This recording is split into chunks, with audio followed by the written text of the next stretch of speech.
Welcome to the next lecture of group theory. In the previous lecture, we discussed some important group. Okay? तो इसे last lecture में मैंने कुछ तुम्हें sets दिए थे जिनको तुमने ये प्रूव करना था कि ये ग्रुप है या नहीं. तो किए वो घर जाके? क्या तुमने प्रूव कर दिया? एक तो मैंने दिया था डाईहेड्रल ग्रुप. ठीक है, ग्रुप मैं बोल रहा हूँ, इसका मतलब वो ग्रुप बनेगा, है ना. सिमेट्रिक सेट पढ़ा था, फिर symmetric group. General linear set पढ़ा था, फिर general linear group. Scalar linear set पढ़ा था, फिर स्केलर लीनियर ग्रुप. ठीक है, ये चार मैंने दिए थे बेसिकली तुम्हें, है ना. तुमको ये प्रूव करना था कि ये ग्रुप बनेंगे तो कैसे बनेंगे.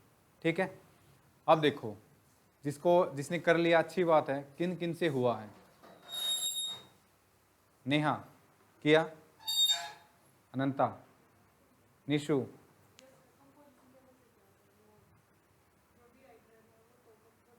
डीहाइड्रल नहीं है वो, डाईहेड्रल. ठीक है, डीहाइड्रल नहीं है वो, डाईहेड्रल है. ठीक है, इशिका ट्राई करे, हो गए.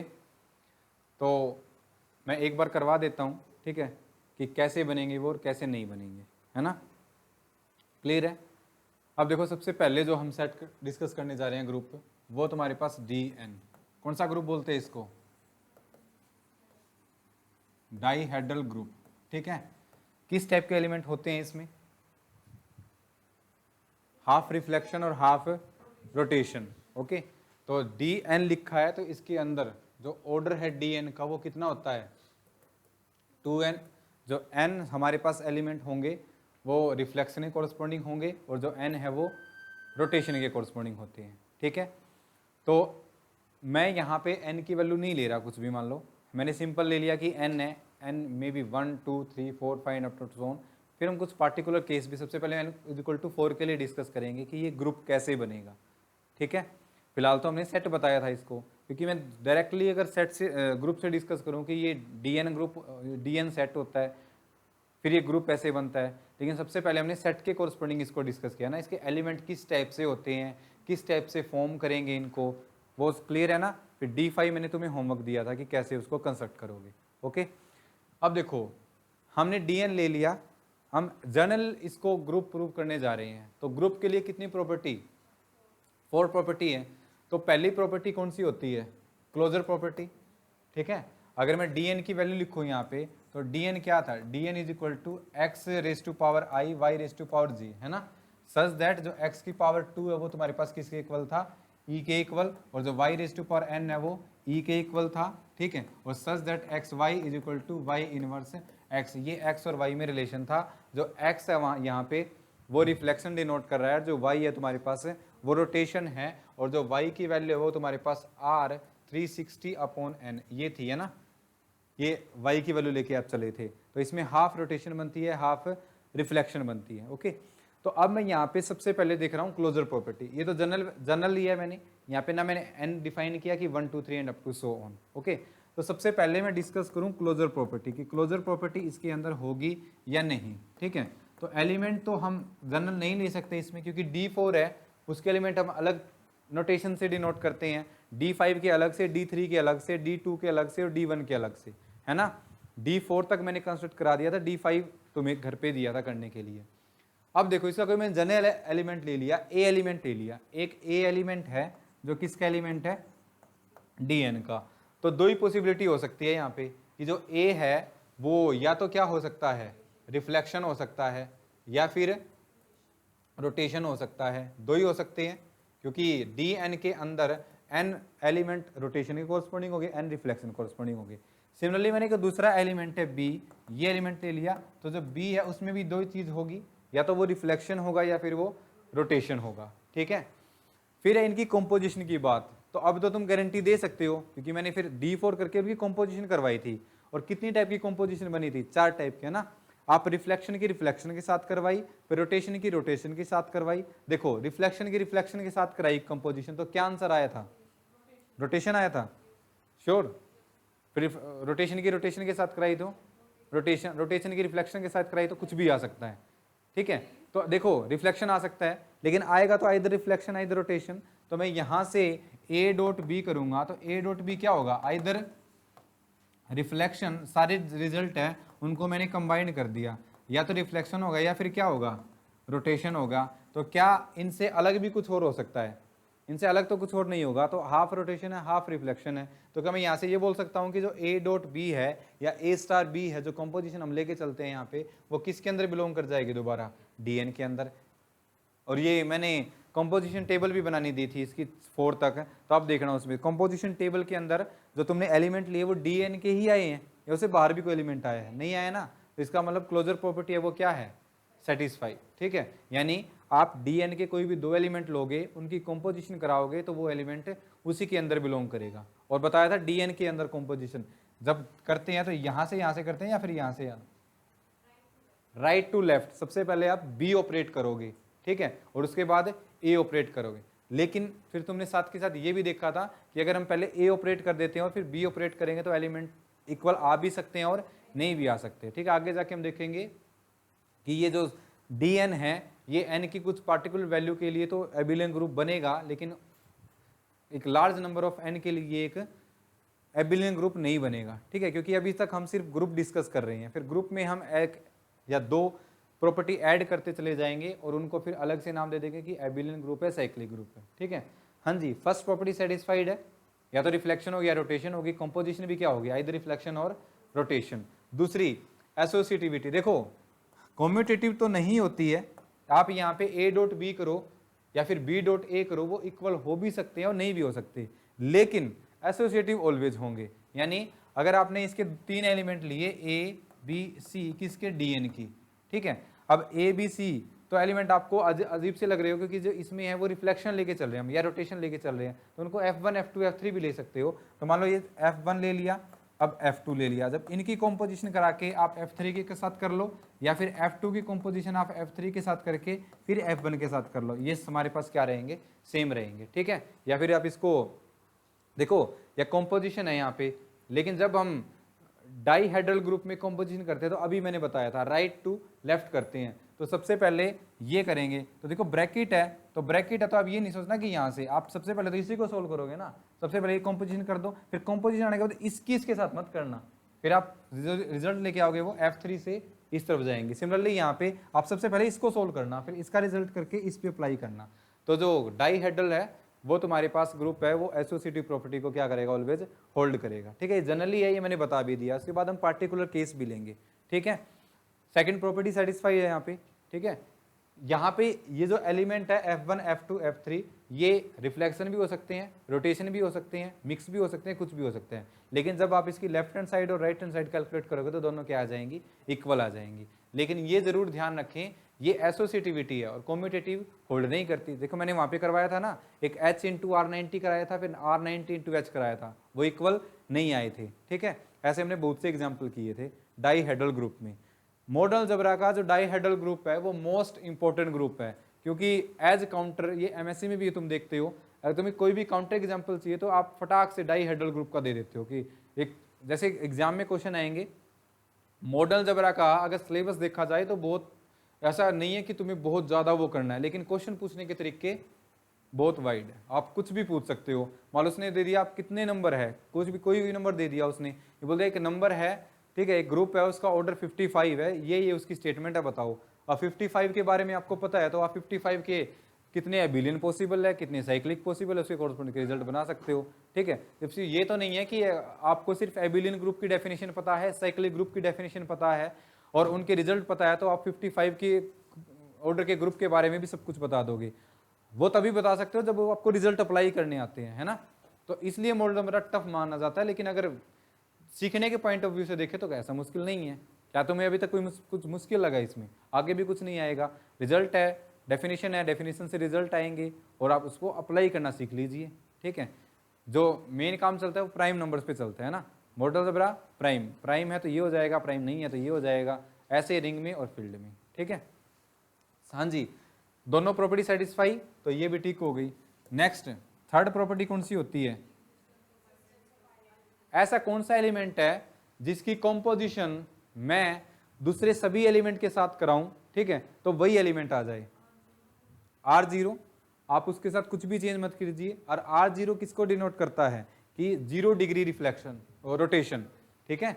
तो अगर आप इसका कोई भी एलिमेंट उठाओगे तो इसमें जो R0 है, ठीक है, ये सभी के अंदर होगा ना, ठीक है। n तो यहाँ पे y लिखा था मैंने, y is equal to R360 upon n, यहाँ पे करोगे तो ये 360 से ज़्यादा जा नहीं सकती, तो यहाँ से R0 डिनोट करता है कि कोई भी आप स्ट्रक्चर है, ठीक है, उसको आप 0 डिग्री रोटेट कर रहे हो। 0 डिग्री रोटेट करने का मतलब आप उसके साथ कुछ कर ही नहीं रही, तो जो R0 है वो तुम्हारे पास किसका काम करेगा, आइडेंटिटी का। यानी इसका कोई भी आप एलिमेंट उठाओगे f, उसको R0 के साथ अगर कंबाइन कॉम्पोजिशन करोगे तो दोनों तरफ एलिमेंट क्या आएंगे, वही एलिमेंट आ जाएगा, क्या आ जाएगा, ठीक है। और ऐसी अगर प्रॉपर्टी सेटिस्फाई हो जाती है तो उस एलिमेंट को किसका नाम देते हैं, आइडेंटिटी। बताओ क्या होगी dn के अंदर आइडेंटिटी, R0, ठीक है।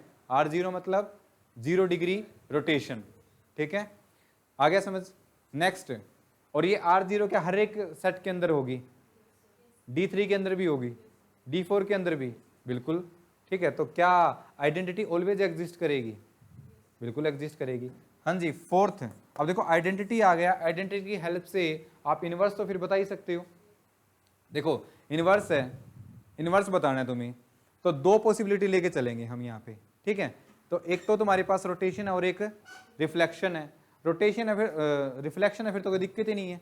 रिफ्लेक्शन, मुझे रिफ्लेक्ट करना है, मतलब ए एलिमेंट है उसका रिफ्लेक्ट किया मैंने, अपोजिट आ जाएगा उसका, फिर उसका रिफ्लेक्शन क्या आएगा, वही एलिमेंट नहीं आ जाएगा। तो अगर मैं यहां से करूं तो H D4 में लिया था है ना, H डैश D V, तो बताओ इनका तुम्हें इनवर्स चाहिए तो ये तो सेल्फ इन्वर्टिबल हो जाएंगे, ठीक है। यानी तुम्हें किसी भी कोई भी एलिमेंट है और एलिमेंट है वो कौन से टाइप का है, रिफ्लेक्शन टाइप का, उसका तुम्हें क्या चाहिए, इनवर्स चाहिए। मतलब H की मैं किसके साथ कंपोजिशन कराऊं कि वही स्ट्रक्चर आ जाए, तो आप किसके साथ करा दीजिए, H के साथ, ठीक है। तो इसको आप ऐसे देख सकते हो, मिरर इमेज है ना, मेरी मिरर इमेज सामने दिखेगी, ठीक है। तो दोबारा देखने के लिए क्या करोगे, एक और मिरर, तो कितनी बार अप्लाई किया, 2 बार, तो इसको सेल्फ इन्वर्टिबल एलिमेंट भी बोल सकते हो। और आगे जाके ऑर्डर चेक करेंगे हम इनका, तो ऑर्डर भी आप देख सकते हो, सेल्फ इन्वर्टिबल एलिमेंट का ऑर्डर कितना होता है, 2 होता है, ठीक है। तो रिफ्लेक्शन का रिफ्लेक्शन किसके को आ जाएगा, वही इमेज, ठीक है। तो मिरर इमेज करोगे तो आ जाएगा। तो बताओ H का किसके साथ कराऊं, H के साथ, तो आप यहाँ पे देखोगे H का इनवर्स है वो H होगा, V का इनवर्स है वो V होगा। क्या ये सभी रिफ्लेक्शन एलिमेंट के लिए होगा, मान लो HV तो हम D4 के लिए लेके चलते हैं। तो अगर मैथमेटिकली लिखना हो तो हम इसको ऐसे लिखेंगे, अगर X कोई एलिमेंट है किसका, Dn का, अगर X तुम्हारे पास क्या है, रिफ्लेक्शन है, रिफ्लेक्शन है, तो X का इनवर्स ऑलवेज किसके इक्वल होगा, X के इक्वल, ठीक है। क्यों होगा, समझ में आ गया, क्योंकि मिरर इमेज दोबारा वही आ जाएगी, एक बार अप्लाई करके दोबारा उसके साथ अप्लाई करोगे तो वही स्ट्रक्चर आ जाएगा। और उस स्ट्रक्चर को हमने किसका नाम दिया हुआ है, R0 का। और R0 क्या है, इस सेट की आइडेंटिटी। दूसरी क्या हो सकती है, ये तो रिफ्लेक्शन हो गया, दूसरा मैंने एलिमेंट Y ले लिया, Y बिलोंगिंग टू Dn, और Y अब की बार रिफ्लेक्शन नहीं है, अब की बार क्या है, रोटेशन है। फिर तुम्हें इसका क्या चाहिए, इनवर्स चाहिए। अब देखो मान लो D4 की बात करें तो D4 में ऐसे एलिमेंट आएंगे R0, R90, R180, R270, है ना, फिर R360, तो R0 के इक्वल हो जाएगा। R360 मतलब फिर 0 डिग्री रोटेशन, ठीक है। फिर तुम्हें इसका क्या चाहिए, दोबारा फिर तुम्हें ये बताना है कि इसका इनवर्स क्या होगा, है ना। तो इसका इनवर्स मैथमेटिकली तो मैं लिख दूंगा यहाँ पे कि ये इसका इनवर्स होगा। हाँ जी, Y क्या होता है, ये होता है ना, ठीक है, ये Y होता है, इसका मैथमेटिकली लिखना है, इसका इनवर्स देखना हो ना आप, ये किसके एलिमेंट है, रोटेशन के तो है, D4 के एलिमेंट है ना ये, क्योंकि आपने n को क्या लिया है, यहाँ पे 4 लिखा हुआ है, 4 लोगे तो R0, R90, R180, R270। देखो मुझे इसका इनवर्स देखना है, इसका इनवर्स क्या होगा, तो आप क्या करो 360 में से ये सब्ट्रैक्ट कर दो जो आपने यहाँ पे दिया हुआ, कितना आएगा बताओ, 360 में से 90 सब्ट्रैक्ट करेंगे तो कितना आएगा, तो इसका इनवर्स क्या हो जाएगा 270। फिर 270 को 360 में से सब्ट्रैक्ट करोगे तो 270 का, समझ आ गया। अगर किसी रोटेशन का तुम्हें इनवर्स देखना हो तो आप ये देख लीजिए कि यहाँ पे R90 है, 360 को कंप्लीट करने के लिए इसमें क्या ऐड करना पड़ेगा, 270। तो R90 है, इसका इनवर्स कितना हो जाएगा, R270, और R270 है, इसका इनवर्स कितना हो जाएगा, R90। फिर इसको कितना ऐड करें, 180, यानी खुद का इनवर्स है खुद, यानी R180 का इनवर्स किसके को आ जाएगा। और ये तो मैंने बताया था कि आइडेंटिटी एलिमेंट सेल्फ इन्वर्टिबल, तो R0 करोगे, इसका इनवर्स है R0। ठीक है, समझ आ गया। इसी तरह आप D3 का भी निकाल सकते हो, लेकिन ये तो मैंने बता दिया कि सिंपल कैसे चेक करते हैं। मैथमेटिकली लिखना हो तो y कोई एलिमेंट है इसका, तो y की पावर r भी हो सकती है। y की पावर r मतलब मैंने ये सारे ले लिए, तो y की पावर r का इनवर्स चाहिए ना, तो आ जाएगा y की पावर n माइनस। ठीक है, ये मैथमेटिकली लिखा है, और वर्बली मैंने ये बताया है कि ये एलिमेंट है उनके इनवर्स हो जाएंगे। ओके, क्लियर है। ओके, मान लो मैं एलिमेंट ले लिया मैंने R120। ठीक है, कोई बच्चा बता सकता है ये किस ग्रुप का एलिमेंट है, R120? D3 का, D3 का ये एलिमेंट है D3 का। तुम्हें इसका इनवर्स चाहिए तो बताओ क्या आएगा,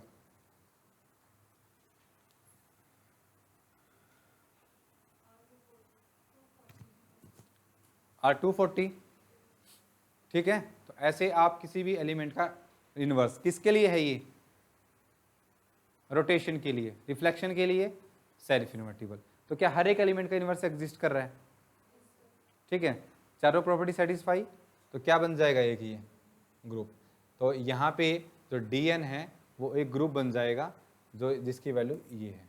ओके, अब इसको मैं कंबाइन करूँ तो देखो, अगर मैं यहाँ पे n की वैल्यू क्या ले लूँ, 4 ले लूँ, क्योंकि D4 को हमने कंस्ट्रक्ट किया था सबसे पहले।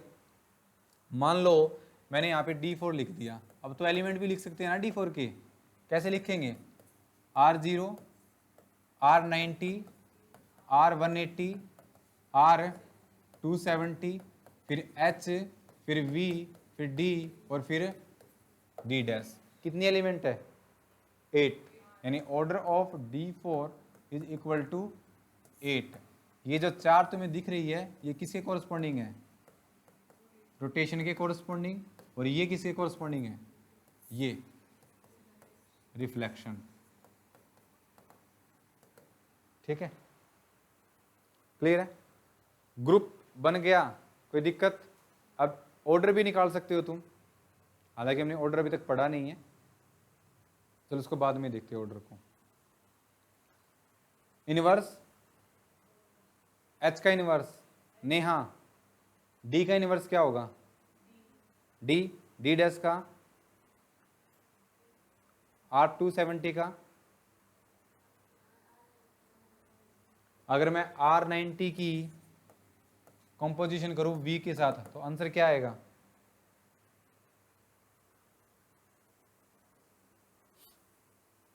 ये सब कर चुके हैं हम पहले। ठीक है, जब सेट डिस्कस किया था ये सब हम पहले कर चुके हैं।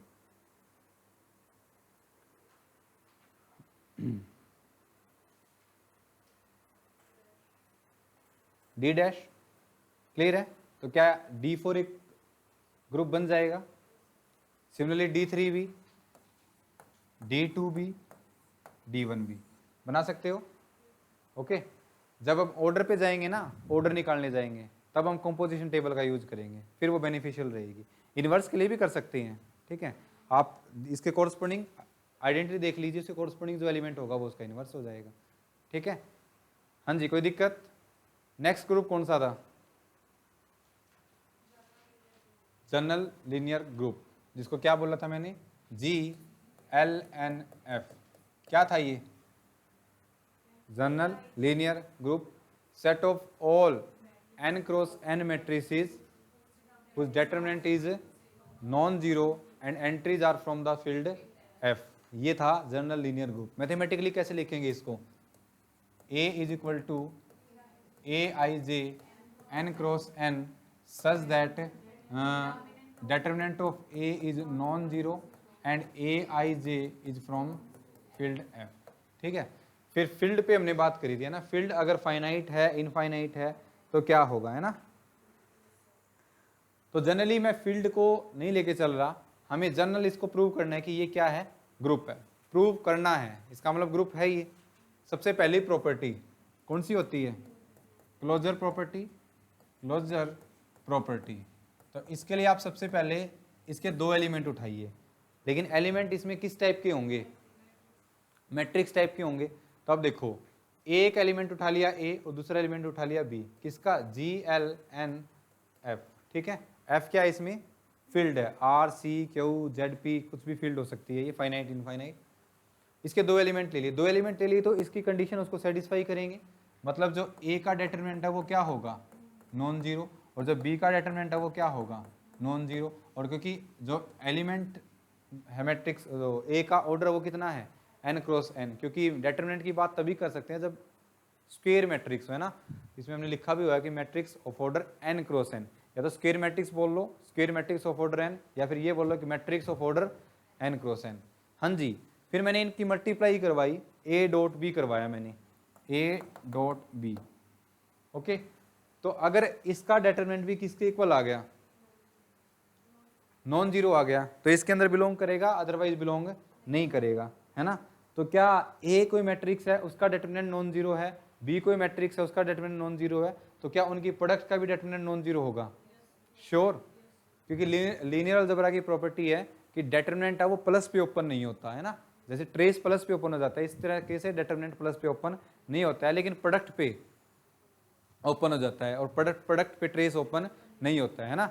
ये याद रखने की टेक्निक है ना। दो चीज एक तो इकट्ठी याद हो रही है आपको, एक कैसे याद हो रही है, ट्रेस और डिटरमिनेंट एक दूसरे के क्या है, अपोजिट है। तो अब देखो यहाँ पे मैंने दोनों तरफ क्या लिया, डिटरमिनेंट, लेकिन यहाँ पे प्रोडक्ट है, आप ए और बी की क्या करवा रहे हो, मल्टीप्लाई। तो मल्टीप्लाई कराओगे तो ए का डिटरमिनेंट अलग और बी का डिटरमिनेंट अलग, और ए का डिटरमिनेंट क्या है, नॉन जीरो, एक नंबर ही तो होगा, दूसरा बी का डिटरमिनेंट नॉन जीरो, और दो नॉन जीरो नंबर की प्रोडक्ट क्या आती है, नॉन जीरो। तो इसका मतलब ये भी क्या होगी, क्वांटिटी नॉन जीरो। देखो ए बी का डिटरमिनेंट क्या हो गया, नॉन जीरो, और वो सारी मैट्रिक्स जिनका ऑर्डर n क्रॉस n है और डिटरमिनेंट नॉन जीरो किसके अंदर आती है, GLNF। इसका मतलब a डॉट बी है वो भी किसके अंदर चली गई, GLNF। क्या हमने ए बी यहाँ पे कोई पार्टिकुलर मैट्रिक्स ली थी, आर्बिट्री ली ना, यहाँ पे ए और बी मैंने आर्बिट्री मैट्रिक्स ली और उसके लिए रिजल्ट क्या कर रहा है, होल्ड कर रहा है। इसका मतलब कोई भी दो मैट्रिक्स लोगे उनकी कंपोजिशन भी इस मैट्रिक्स के अंदर होगी। Is that clear. इसका मतलब क्लोजर प्रॉपर्टी सेटिस्फाई, ठीक है। अब देखो सेकंड प्रॉपर्टी एसोसिएटिविटी, ये तो तुमने +1 क्लास में ही पढ़ा होगा कि जो मैट्रिक्स है वो कम्यूटेटिव इन जनरल नहीं होती है, लेकिन एसोसिएटिव ऑलवेज होती है कॉरस्पॉन्डिंग टू मल्टीप्लीकेशन, ठीक है। ऑर्डिनरी मल्टीप्लीकेशन करें हम, ए बी और सी, कोई भी तीन मैंने मैट्रिक्स ले ली किसकी, GLNF की, ओके। यहां पे अगर मैं इसकी तीन मैट्रिक्स लेके चल रहा हूं तो ए का, बी का और सी का डिटरमिनेंट किसके इक्वल है, नॉन जीरो, ओके। फिर यहां से करो आप, चाहे ए डॉट बी करके फिर डॉट सी कर लो, या बी डॉट सी करके फिर ए डॉट कर लो, डिटरमिनेंट तो दोनों का नॉन जीरो रहेगा। इनफैक्ट ये मैट्रिक्स भी सेम रहेगी, समझ रहे हो ना, क्योंकि रिजल्ट रीजन क्या दोगे इसका, मैट्रिक्स आर ऑलवेज एसोसिएटिव। तो ये दोनों लेफ्ट हैंड साइड और right hand side for all ABC हर एक तीनों मैट्रिक्स के लिए सेटिस्फाई करेगा। इसका मतलब जो एसोसिएटिविटी प्रॉपर्टी है वो क्या हो जाएगी, सेटिस्फाई हो जाएगी। कल भी मैंने बताया था जब हम नंबर सिस्टम के ग्रुप डिस्कस कर रहे थे कि जब नंबर सिस्टम में बात आती है तो अगर ऑपरेशन या बाइनरी ऑपरेशन कंपोजिशन आप या तो प्लस लेके चले या फिर मल्टीप्लिकेशन लेके चले, तो number system are always commutative as well as associativity, किन दो के कॉरस्पॉन्डिंग, एडिशन और मल्टीप्लिकेशन। फिर आपको चेक करने की जरूरत नहीं होती अगर नंबर सिस्टम में बात कर रहे हो तो, ठीक है। इसी प्रकार से अगर आप मैट्रिक्स भी बात कर रहे हो और एडिशन भी बात कर रहे हो तो ऑलवेज कम्यूटेटिव और एसोसिएटिव ऑलवेज होती है। लेकिन प्रोडक्ट पे बात कर रहे हो तो कम्यूटेटिव होना कोई जरूरी नहीं है, लेकिन एसोसिएटिव ऑलवेज होगी अगर मैट्रिक्स पे बात रखी हो, है ना। कहीं भी मॉडर्न अलजेब्रा में आपसे आगे जाके फील्ड भी पढ़ेंगे, फाइनाइट फील्ड रिंग भी पढ़ेंगे, कहीं भी आपसे ही पूछ ले कि नॉन कम्यूटेटिव रिंग बताओ, नॉन कम्यूटेटिव ग्रुप बताओ, तो फटाक से नॉन कम्यूटेटिव आते ही किसका एग्जांपल दे दो, मैट्रिक्स का, क्योंकि matrix in general under multiplication commutative नहीं होती है, ठीक है। तो यहाँ से आप देखोगे, लेकिन एसोसिएटिव ऑलवेज होती है, तो जो सेकंड प्रॉपर्टी है वो क्या हो जाएगी, सेटिस्फाई। थर्ड प्रॉपर्टी क्या होती है, आइडेंटिटी। क्या आइडेंटिटी एलिमेंट का, सॉरी आइडेंटिटी मैट्रिक्स का डिटरमिनेंट है वो नॉन जीरो होता है? क्या फिर वो इसके अंदर बिलोंग करेगी? बिल्कुल इसके अंदर होगी। यानी जो आई है, आई 1 1 1 एंड अप टू सोन कितने क्रॉस कितने के लिए चले हो, 1 क्रॉस 1 की, वो किसके अंदर होगी, GLNF। इसकी गारंटी क्यों दे सकते हो, क्योंकि जो आइडेंटिटी मैट्रिक्स है उसका डिटरमिनेंट किसके इक्वल होता है, 1 के equal, which is not zero. And अगर मैं इसके अलावा कोई भी मैट्रिक्स उठाऊं ए, उसकी आई के साथ मल्टीप्लाई करूं या आई की ए के साथ करूं, आंसर क्या आएगा, ए आएगा। और आई ग्रुप के अंदर है, इसका मतलब जो ई एलिमेंट आप लेके चल रहे हो जिसको क्या बोलते हैं, आइडेंटिटी। यानी identity matrix behave like identity. तो आइडेंटिटी क्या होगी मैट्रिक्स के लिए, आइडेंटिटी मैट्रिक्स, ठीक है। फोर्थ प्रॉपर्टी, अब आइडेंटिटी आते ही फोर्थ तो आ ही जाएगा अपने आप। इनवर्स की बात हो रही है, आप आइडेंटिटी मैट्रिक्स भी बोल रहे हो कि आप ग्रुप के अंदर ले रहे हो, ठीक है, ऑलवेज होगी क्योंकि इसका डिटरमिनेंट क्या होता है, नॉन जीरो होता है, ठीक है। फर्स्ट आपने कोई भी इसके अंदर एक एलिमेंट ए उठाया जो किसके अंदर है, GLNF के अंदर है, तो उसका डिटरमिनेंट किसके इक्वल होगा, नॉन जीरो, ठीक है। और non zero matrix are always invertible. इसका मतलब ए इनवर्स है उसका डिटरमिनेंट भी क्या होगा, और जिन मैट्रिक्स का डिटरमिनेंट नॉन जीरो वो किसके अंदर है, GLNF के अंदर। अगर ये है इसका मतलब, ठीक है। और अब यहां से तो आपको पता ही होगा ए का ए इनवर्स के साथ कंपोजिशन क्या आती है, मैट्रिक्स, ठीक है। तो इनवर्स हर एक मैट्रिक्स एग्जिस्ट करेगा, क्यों करेगा, मैट्रिक्स क्या है, नॉन सिंगुलर, ठीक है, क्योंकि इसका डिटरमिनेंट नॉन जीरो है। नॉन सिंगुलर होते ही उसका इनवर्स एग्जिस्ट कर जाएगा, और इनवर्स एग्जिस्ट कर जाएगा तो ए इनवर्स का डिटरमिनेंट भी क्या होगा, नॉन जीरो। और वो सारी मैट्रिक्स जिनका डिटरमिनेंट नॉन जीरो वो किसके अंदर है, तो ए मैट्रिक्स लेके चले थे और उसका इनवर्स भी किसके अंदर दिखा दिया, उसी मैट्रिक्स के अंदर, ठीक है। तो वो तुम्हारे पास क्या हो जाएगा, ए कोई रैंडम मैट्रिक्स ली थी ना, तो ये किसके लिए हो गया, फॉर ऑल, चारों प्रॉपर्टी सेटिस्फाई। इसका मतलब GLNF है वो भी क्या बनेगा, एक ग्रुप बनेगा, ठीक है।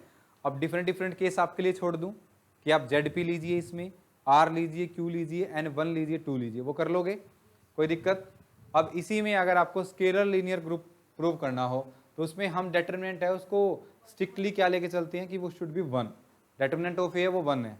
लेकिन देखो यहाँ से हम करें सबसे पहले क्लोजर प्रॉपर्टी, सबसे पहले अब देखो नॉन जीरो तो आप लिख ही रहे हो, लेकिन अगर मैं यहाँ पे इस जी को किससे रिप्लेस कर दूं, एस से, LNF, और अब की बार यहाँ पे इसकी जगह क्या आएगा, determinant of A should be 1, ये आएगा।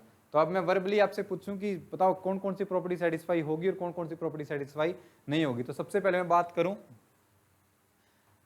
क्लोजर प्रॉपर्टी की, तो एक बात बताओ, ए का डिटरमिनेंट क्या आएगा 1, बी का डिटरमिनेंट क्या आएगा 1, क्योंकि ये किसके एलिमेंट लेके चला हूं मैं, SLNF के। तो अगर इनकी प्रोडक्ट करूंगा, लेकिन मैंने अभी बताया प्रोडक्ट तो डिटरमिनेंट प्रोडक्ट पे क्या हो जाता है, ओपन। तो ए का डिटरमिनेंट इंटू बी का डिटरमिनेंट, ये कितना है, ये कितना है 1, तो ए बी का डिटरमिनेंट भी कितना आएगा 1 आएगा। इसका मतलब ए बी भी किसके अंदर चली जाएगी, सेकंड, उसको तो डिस्कस करने की जरूरत है ही नहीं, matrix are always associative. Third same identity आ जाएगी क्योंकि उसका डिटरमिनेंट कितना होता है 1 होता है, और वो सारी मैट्रिक्स जिनका डिटरमिनेंट 1 होता है वो किसके अंदर चली जाएगी, स्केलर लीनियर SLNF के अंदर। Fourth property same as it is, ठीक है, क्योंकि डिटरमिनेंट 1 है, 1 होने से क्या मतलब है, नॉन जीरो है या नहीं, नॉन जीरो है, नॉन जीरो तो इनवर्स एग्जिस्ट करेगा, है ना। वो बोल रहा है 1 है, कोई दिक्कत नहीं, जीरो तो नहीं है ना, जीरो होगा तो वो सेट के अंदर नहीं होगी। तो इसके अंदर सारी सारी मैट्रिक्स है वो क्या है, इनवर्टिबल, क्योंकि डिटरमिनेंट नॉन जीरो है, ठीक है। तो हर एक एलिमेंट का इनवर्स भी एग्जिस्ट करेगा। This implies that SLNF is also a group, ठीक है। नेक्स्ट कौन सा ग्रुप था, सिमेट्रिक, ठीक है, सिमेट्रिक ग्रुप, जिसको कल हमने डिटेल में पढ़ा था। SN क्या था, set of all 1 1 and onto mapping from a set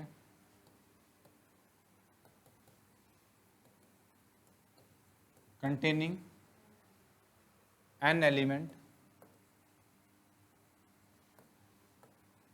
to itself. S1 बनाया था हमने, S2 बनाया था, S3 और S4 आपको बनाने के लिए बोला था, ठीक है, बना लिया। कितने एलिमेंट आएंगे? 24। क्या लिख दिए तुमने वे सारे? मैपिंग से लिखे या फिर सोच के? मैपिंग से लिखे। एक बार आप लाइफ में एक बार ही लिखने की जरूरत है आपको। S4 को इतना डिटेल में, अब S3 लिखा हमने कल, हर बार थोड़े आप S3 ऐसे लिखोगे कि S3 ऐसे ऐसे ऐसे एलिमेंट बनेंगे। आप S3 के एलिमेंट लिख दो। जैसे कल हमने लिखे थे S3, first element identity, same element goes to same element, जिसको हमने क्या बोला था? आइडेंटिटी। दूसरा 1 2, तीसरा 1 3, फोर्थ 2 3, नेक्स्ट 6 एलिमेंट आए थे ना ये। तो जनरल भी आप कर सकते हो, लेकिन मैं S3 लेके कर रहा हूँ, ठीक है। पहली प्रॉपर्टी, कल मैंने सारे कंपोजिशन करे थे, है ना, सारे ही करे थे ना। देखो पहली प्रॉपर्टी क्लोजर प्रॉपर्टी, कंपोजिशन करवानी आ गई। कैसे करते हैं? इसकी भी राइट टू लेफ्ट करते हैं, DN की भी राइट टू लेफ्ट। ओके, मान लो इसकी करानी है 1,2 की, कोमा नहीं आएगा सबसे पहले तो, इसी के साथ, ठीक है। तो बताओ 1 की इमेज, देखो जिसको नहीं समझ में आया था वो एक बार और देख लो। ये तो है शॉर्टकट फॉर्मूला, लेकिन कैसे करेंगे? फर्स्ट एलिमेंट लिखा है ना, सेकंड एलिमेंट, किसकी बात हो रही है? S तरीके। कितने एलिमेंट है उसके अंदर? 3। तो एक बार तो ऐसे लिख लो 1 2 3, ये लिख लिया, और 1 2 3। इस साइकिल को लिखना है। 1 की इमेज कितनी है? 2 की इमेज कितनी है? तो 1 की 2, 2 की 1, और जिसकी नहीं गिवन हो उसका अंडरस्टूड होता है कि वो एलिमेंट खुद पे जा रहा है ना। फिर 1 2 3 है यहाँ पे क्या आएगी? 2, यहाँ पे 1 और यहाँ पे 3। तो जब कंपोजिशन कराते हैं तो सबसे पहले यहाँ से देखना स्टार्ट करते हैं, ठीक है। तो देखो 3 की, फिर 3 की 3, क्या आंसर आएगा? हाँ जी, ये लिख लिया। अब देखो 3 की इमेज, फिर 3 की 3, मतलब 3 किस पे जा रहा है? 3 पे। जिसका नहीं समझ में आया देखो 1 2 3, 1 2 3, 3 गोज टू 3, ठीक है। नेक्स्ट 1 की 2 पे, 3 की इसलिए दिखाई है क्योंकि मुझे पहले ही पता है 3 किस पे जा रहा है? 3 पे। ना 3 यहाँ पे प्रेजेंट है, ना 3 यहाँ पे प्रेजेंट, लेकिन बेसिकली हम यहाँ पे स्टार्ट करते हैं, किससे स्टार्ट करते हैं? 1 से। नेक्स्ट देखो 1 किस पे जा रहा है? 2 किस पे जा रहा है? तो 1 किस पे चला गया? 1 पे। नेक्स्ट 2 किस पे जा रहा है? 2 1 पे, फिर 2 1 किस पे जा रहा है? 2 पे। तो 2 की इमेज क्या है? 2 है। और जब सेम इमेज की सेम इमेज आ रही हो, वो कौन सा एलिमेंट होता है? Identity element. और लिखते कैसे? देखो इसका आंसर इसी में आएगा ना, इसका आंसर आएगा 1 2 3, 1 2 3। और इस एलिमेंट को हमने नाम दिया हुआ है क्या? कैपिटल आई, जिसको हम क्या बोलते हैं? Identity element. Is that clear? तो ये आ गया। तो क्या देखो इसकी कंपोजिशन इसके साथ कराई और वो आइडेंटिटी एलिमेंट आ गया। इसका मतलब मैं ये भी तो बोल सकता हूँ कि 1 2 का इनवर्स कराया, वो कितना आ गया? 1 2 ही आ गया, ठीक है। सेल्फ इन्वर्टिबल हो गया। हाँ जी, नेक्स्ट। लेकिन मुझे तो कंपोजिशन करानी थी ना, ये तो बाद की बात है। तो मैंने 2 एलिमेंट की कंपोजिशन कराई, वो आइडेंटिटी एलिमेंट आ गया, इसके अंदर ही आएगा। कोई बच्चा बोलेगा सर ये उठाना, ये और ये मैंने कल किए थे, इसका आंसर भी क्या आएगा? Identity element. यानी आप 1 2 3 इसकी कंपोजिशन कराओगे 1 3 2।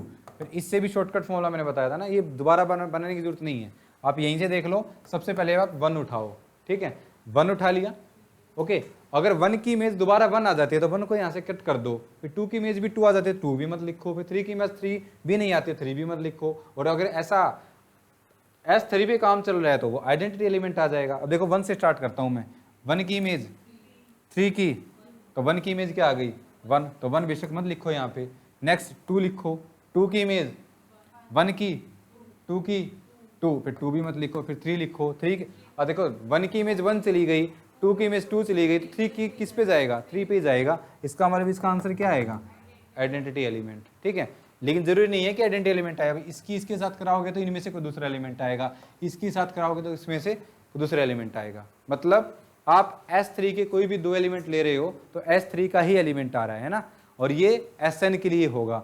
Sn के आप कोई भी दो एलिमेंट लोगे तो उनको कंपोजिशन कराओगे तो किसका एलिमेंट आएगा, Sn का ही एलिमेंट आएगा। ठीक है, इसका मतलब Sn is closed under composition, mapping composition, mapping है ना ये, तो ये तुम्हारे पास क्या हो जाएगा, क्लोज, मतलब फर्स्ट प्रॉपर्टी सेटिस्फाई।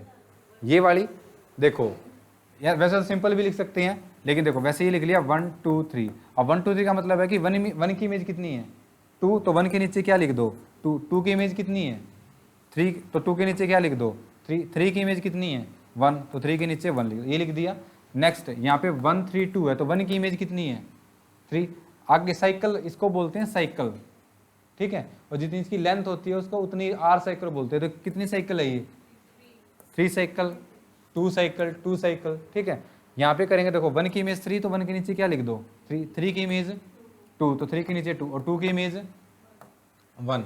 अब कंपोजिशन करानी है तो राइट टू लेफ्ट चलेंगे, तो पहले 1 2 3 फिक्स कर दो। यहाँ पे पहले 1 से चलते हैं। 1 की इमेज 3 की 1, तो 1 की क्या आ गई 1, फिर 2 की 1, 1 की 2, तो 2 की 2, फिर 3 की 2 और 2 की 3, तो 3 की 3। और ये कौन सा एलिमेंट होता है, आइडेंटिटी एलिमेंट।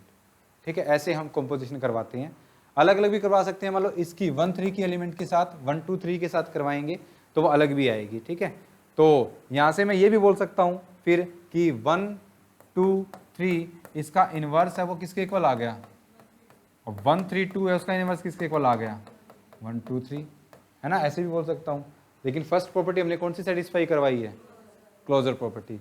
क्या सभी एलिमेंट के लिए होगा, S4 के लिए भी ऐसे ही होगा, बिल्कुल होगा। यानी Sn is closed under mapping composition for all element. ठीक है, नेक्स्ट एसोसिएटिविटी। कंपोजिशन तो एसोसिएटिव होती ही है, यानी अगर आप F1 करोगे फिर F2 इसकी कंपोजिशन F3 के साथ कर लो, या फिर F2 की F3 के साथ करके फिर F1 के साथ कर लो, इक्वल आएगी। ठीक है, यानी Sn के आप कोई भी 3 एलिमेंट उठाओगे तो ऑलवेज क्या होंगे, एसोसिएटिव। रीजन क्या दोगे, क्योंकि मैपिंग है वो क्या होती है, एसोसिएटिव होती है। ठीक है, मैपिंग है ये भी। Okay, next third property identity. Same element को सेम एलिमेंट पे मैप करवा दीजिए आप, जो वो एलिमेंट है वो किसके क्या हो जाएगा, यानी ई है वो आइडेंटिटी। ठीक है, यानी कोई F1 मैपिंग है उसकी मैं कंपोजिशन I के साथ करा दूं, या I है उसकी कंपोजिशन में F के साथ करा दूं, F1 के साथ करा दूं, तो दोबारा वही मैपिंग आ जाएगी। और इस टाइप की मैपिंग को हम क्या बोलते हैं, आइडेंटिटी मैपिंग, है ना। ठीक है, लीनियर में पढ़ा था ना हमने, सेम एलिमेंट सेम पेज आ रहा, तो इस टाइप के एलिमेंट को I of x is equal to x, इस टाइप की मैपिंग को क्या बोलते हैं, आइडेंटिटी मैपिंग। इसलिए हमने उसको F1 F2 नाम ना देके किसका नाम दिया है, कैपिटल I का नाम दिया है। I मतलब आइडेंटिटी मैपिंग, जो सेम एलिमेंट को, जिस एलिमेंट को आप मैप करवाना चाहते हो वो सेम एलिमेंट पे जाएगा, 1 1 पे जाएगा, 2 2 पे, 3 3 पे। और लिखने का तरीका ये रहा। ठीक है, आप इसको ऐसे भी लिख सकते हो या फिर ऐसे भी लिख सकते हो। ओके, इसका मतलब फोर्थ, इनवर्स एग्जिस्ट करेगा, बिल्कुल करेगा। इनवर्स निकालना आ गया, कैसे निकालते हैं, अभी हमने निकाला 1 2 का, 2 3 का, 3 1 का, 1 2 3 का, 1 3 2 का, सभी का इनवर्स निकाला हमने। ओके, तो इस तरीके से आप Sn को क्या प्रूव कर सकते हो, एक ग्रुप प्रूव कर सकते हो। सिमिलरली ये तुम्हारे लिए होमवर्क है, आप S1 S2 और S4 इनको ग्रुप प्रूव करना। ठीक है, आप हर एक एलिमेंट का इनवर्स लिखेंगे कि कैसे आएगा। ठीक है, ऑर्डर निकालना मैं नेक्स्ट लेक्चर में बताऊंगा, मतलब इसके बाद बताऊंगा। फिलहाल हम ये प्रूव कर रहे हैं कि वो ग्रुप बनेगा। Is that clear? तो Sn भी क्या बन जाएगा, एक ग्रुप बन जाएगा। ठीक है,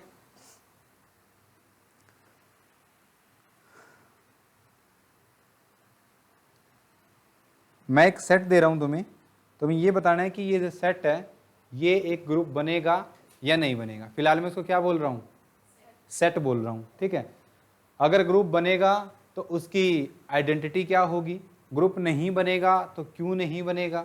ठीक है, कौन सा एक्सियम है वो जो फेल हो जाएगा, इनवर्स एग्जिस्ट कर रहा है तो एलिमेंट का इनवर्स किस टाइप का होगा, ये सब तुम्हें बताना है। ठीक है, तो ग्रुप लिखो, सॉरी सेट लिखो।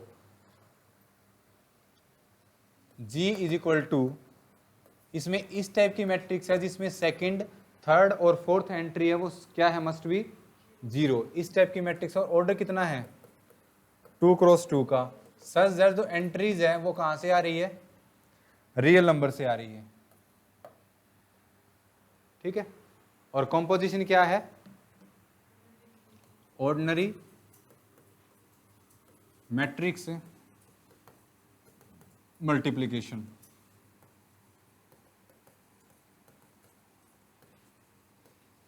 ऑर्डिनरी मतलब जैसे सिंपल हम मैट्रिक्स मल्टीप्लाई करते हैं वैसे ही, ठीक है। ये कॉम्पोजिशन है। तो तुम्हें ये बताना है कि ये एक ग्रुप बनेगा या नहीं बनेगा।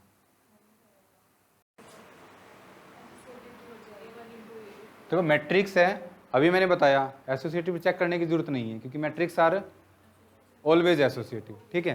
तो देखो सबसे पहले क्लोजर प्रॉपर्टी, मान लो इसमें पहली मैट्रिक्स ली मैंने A 0 0 0, ठीक है। दूसरी मैट्रिक्स ली मैंने इसी टाइप की B 0 0 0, ठीक है। तो क्या इनकी प्रोडक्ट क्या आएगी, और ये मैट्रिक्स दोबारा किसकी इक्वल आ गई, किसकी आ गई, G की। वो सारी मैट्रिक्स जिनकी सेकंड, थर्ड और फोर्थ एंट्री 0 है वो इस टाइप की सारी मैट्रिक्स का कलेक्शन को किसने क्या बोला हुआ है, G बोला हुआ है, ठीक है। तो उसी टाइप की मैट्रिक्स आ गई। ये नहीं बोलना है कि उसकी फर्स्ट एंट्री नॉन जीरो हो, ये नहीं बोलना, ठीक है। हाँ जी, सेकंड एसोसिएटिव होगी। अगर इस टाइप की दो मैट्रिक्स लूँ मैं, A डॉट B करूँ फिर C करूँ, या B डॉट C करके फिर A करूँ, तो उसी टाइप की मैट्रिक्स आएगी, तो एसोसिएटिव भी होगी। थर्ड आइडेंटिटी क्या होगा इसमें 1 0 0, ये मतलब कि A 0 0 0 इसकी मैं किस मैट्रिक्स से मल्टीप्लाई करूं, ठीक है, कि दोबारा वही मैट्रिक्स आ जाए, ठीक है। यही होता है ना, ये होता है आइडेंटिटी निकालने का फॉर्मूला, ठीक है। कल के एग्जाम में पूछा हुआ था ना आइडेंटिटी क्या होगी। तो ये है, अगर तुम्हें नहीं पता है आप देख के भी बता सकते हो कि इसकी मल्टीप्लाई मैं किस मैट्रिक्स के साथ कराऊं कि वही मैट्रिक्स आ जाए, या क्या पता तुम्हें कॉम्प्लिकेटेड मैट्रिक्स दे रखी हो, मान लो मैंने ऐसे दे दी A plus B, A plus A, B plus B, B plus B by 2, ऐसी कुछ मैट्रिक्स दे दी मैंने।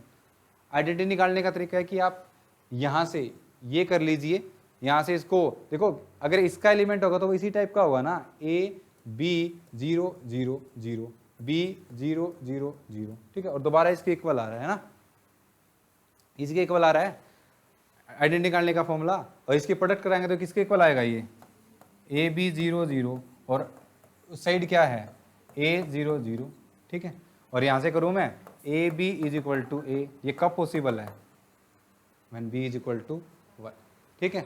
और 0 होगा फिर तो 0 इज इक्वल टू 0 होगा। ये नहीं करना है कि B is equal to A by A, क्या पता है वो खुद 0 लेके चल रहा हो, और अगर A 0 है तो फिर तो दिक्कत है ही नहीं, ये तीनों साइड सेम है, ओके। तो B अगर 1 आ गया तो 1 0 0 1, यानी E है वो क्या बन जाएगी 1 0 0 0। और फोर्थ इनवर्स चाहिए तुम्हें, तो इनवर्स निकालने का फॉर्मूला कैसे निकाले, देखो फॉर्मूला क्या होता है A 0 0 0, यहाँ से कोई दूसरी मैट्रिक्स ले ली तुमने, वो क्या ले ली B 0 0 0, और इस तरफ क्या लेना है 1 0 0, आइडेंटिटी लेते हैं ना 1 0 0 0, ठीक है।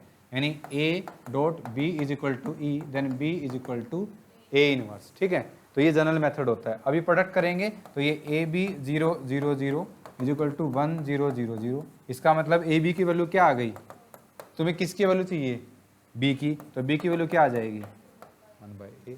मतलब कोई मैट्रिक्स है और तुम इसका क्या चाहिए इनवर्स है, तो जो एलिमेंट आप लेके चले हो वो पहली बात तो नॉन जीरो हो, ठीक है, नॉन जीरो हो।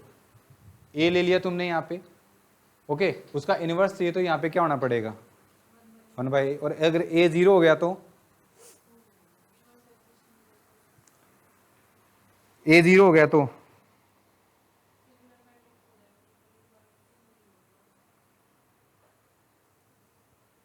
नहीं, हाँ A 0 हो गया तो क्या हो जाएगा,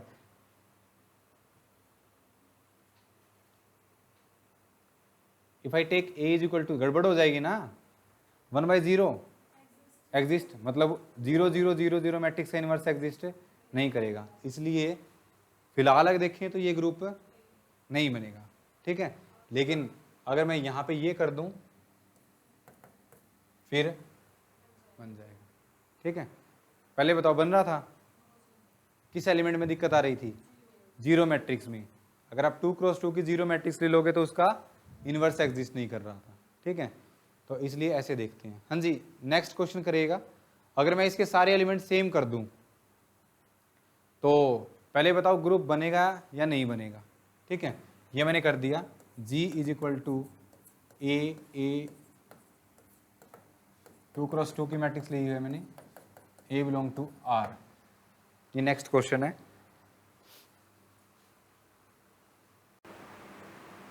नेक्स्ट मैंने जो सेट दिया हो उसमें मैंने बोल दिया कि सारी की सारी एंट्री क्या है, सेम है। पिछले क्वेश्चन को देखते हुए मैंने A को क्या कर दिया, नॉन जीरो, ठीक है। तो फर्स्ट अगर मैंने सेम मैट्रिक्स ले ली, ठीक है, दूसरी देखो फर्स्ट प्रॉपर्टी कौन सी होगी, क्लोजर प्रॉपर्टी। तो फर्स्ट मैट्रिक्स ये मैंने ले ली ए, ठीक है, बिलोंग्स टू जी, और दूसरी मैट्रिक्स ले ली मैंने बी। तो अगर इनकी प्रोडक्ट भी ऐसी मैट्रिक्स आ गई जिसकी चारों की चारों एंट्री क्या है, सेम है, तो जनरल क्लोजर प्रॉपर्टी सेटिस्फाई हो जाएगी। तो बताओ इसकी प्रोडक्ट किसके साथ करूँ, क्या आंसर आएगा, A B plus A B, है ना। कितना आंसर आ जाएगा, 2ab, फिर 2ab, सारी सारी एंट्री सेम है ना, दोबारा किसके अंदर आ गई, जी के अंदर, मतलब ये क्या बन गई है, इसी टाइप की मैट्रिक्स और closure property satisfy. Second check करने की जरूरत है नहीं, एसोसिएटिव होगी। थर्ड आइडेंटिटी एलिमेंट एग्जिस्ट करेगा, निकालना सिखाया था ना आइडेंटिटी एलिमेंट। क्या करो आप, यहां से एक एलिमेंट उठा लो ए, ठीक है, ए स्टार, क्या किसके साथ कंपोजिशन कराऊं कि वही आ जाए, है ना। एक ले लीजिए आप, यहाँ पे बी, आंसर क्या आ जाए दोबारा, तभी तो आइडेंटिटी एलिमेंट होगा। इसको क्या बोल देंगे, आई। तो बी की वैल्यू चाहिए तुम्हें ए की फॉर्म में, तो मल्टीप्लाई अभी तो करवाइए, इसकी मल्टीप्लाई क्या आ जाएगी, 2ab, ठीक है, 2ab, और यहाँ से फिर 2ab की वैल्यू किसके इक्वल आ जाएगी, ए के इक्वल। अब मैं कर सकता हूँ कि 2b is equal to a by a, क्योंकि ए क्या लेके चले हो तुम, नॉन जीरो, तो 2b की वैल्यू कितनी आ गई 1, b की वैल्यू कितनी आ गई 1/2, यानी इसमें जो आइडेंटिटी मैट्रिक्स बनेगी वो बनेगी 1/2, 1/2, 1/2 और 1/2, ठीक है। This is the identity element of this set, ठीक है। नेक्स्ट इनवर्स चाहिए, तो इनवर्स के लिए क्या करोगे, यानी एक ये तुमने ले लिया ए सिंपल एलिमेंट, ठीक है, इसकी कंपोजिशन में किसके साथ कराऊं कि तुम्हारे पास 1/2, 1/2, 1/2 और 1/2 ये एलिमेंट आ जाए, ठीक है।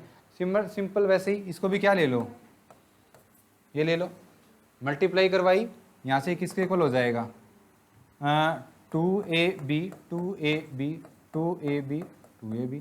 बताओ 2ab किसके इक्वल आ गया, 2ab is equal to 1/2, b is equal to 1/4। तो किसी भी एलिमेंट का, किसी भी एलिमेंट मतलब मैट्रिक्स, उसका तुम्हें क्या चाहिए, इनवर्स, तो 1/4 इंटू वो उसका इनवर्स हो जाएगा। और कर सकते हैं ना 1/4 है, क्योंकि ए को तुम क्या लेके चले हो, नॉन जीरो, ठीक है। तो इसका मतलब हर एक मैट्रिक्स का इनवर्स एग्जिस्ट करता है corresponding to this identity, and this simplifies that जो सेट मैंने दिया है वो भी क्या बनेगा, एक ग्रुप बन जाएगा। If A is non zero, A zero हो गया तो यहाँ भी गड़बड़ आएगी, ठीक है, और यहाँ भी गड़बड़ आएगी, क्योंकि ए नॉन जीरो हो गया तो उस टाइप के एलिमेंट का इनवर्स एग्जिस्ट नहीं करेगा और फिर आइडेंटिटी भी नहीं बनेगी, ठीक है। क्लियर है।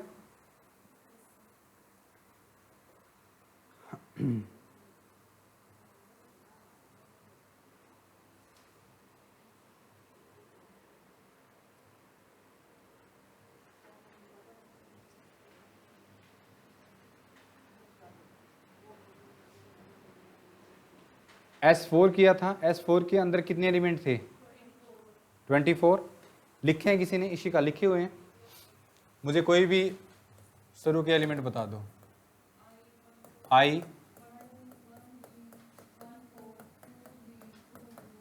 2,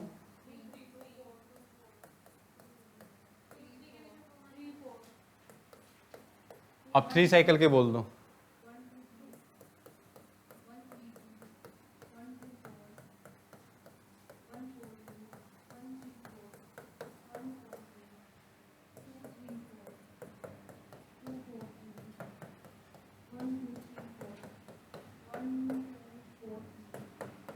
1 2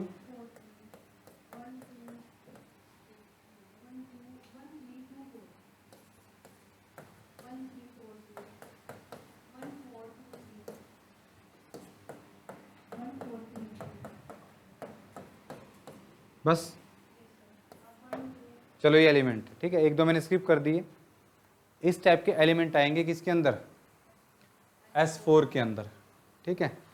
S3 में तो तुमने निकाल लिया कि 1 2 किया, ठीक है, 1 2 आपने किया, उसकी 1 2 के साथ कॉम्पोजिशन कराई, आंसर क्या आ गया, एंटी एलिमेंट।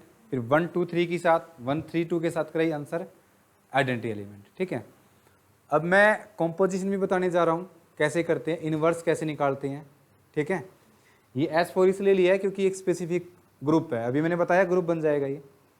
तुम्हें किसी भी एलिमेंट का क्या चाहिए, इनवर्स चाहिए, ठीक है। तो मान लो मैं सबसे पहले 2 वाली साइकिल उठा लेता हूँ, ओके, 2 वाली साइकिल उठा ली तो 1 2, ठीक है। अभी मैंने किया था, इसका इनवर्स दोबारा क्या आ गया था, इसमें भी आ जाएगा, सेम ही तो बात है। अभी तो बोलेगा सर 4 तो अभी भी 4 पे जा रहा है, पहले भी 3 3 पे जा रहा था, ठीक है। नेक्स्ट 2 3 का इनवर्स करूंगा तो दोबारा कितना आ जाएगा, 2 3 आ जाएगा, है ना।